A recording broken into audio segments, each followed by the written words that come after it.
natin si Kuya kung saan ginagawa yung banderitas. Kuya, saan mo ginagawa yung banderitas? Sa senior building namin. Saan yun? Sa dito lang din sa amin. Sa umaga naggugupit. Sa gabi nagkakabit naman. Nandito ako sa Barangay Muntinpulo kung saan napadaan lang.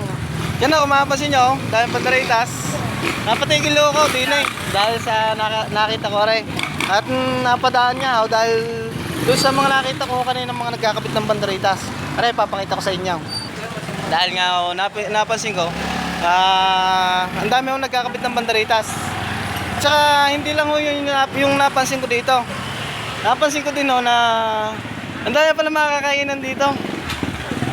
Dito sa parteng paloob na, iba kung ano subdivision nito, napansin ko, ang daming tao, parang pista na.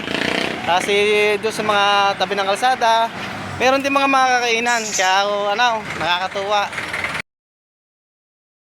Nagpapasalamat nga pala ako sa mga taga Muntinpulo dahil sa pumayag kayo na content ko yung lugar. Shoutout nga pala sa lahat na mga taga Muntinpulo. Lalong-lalo na ako doon sa mga nagkakabit ng banderitas. Hindi ko lang alam kung hanggang saan sila magkakabit ng banderitas. Pero isa lang yung masisigurado ko. Masaya ito.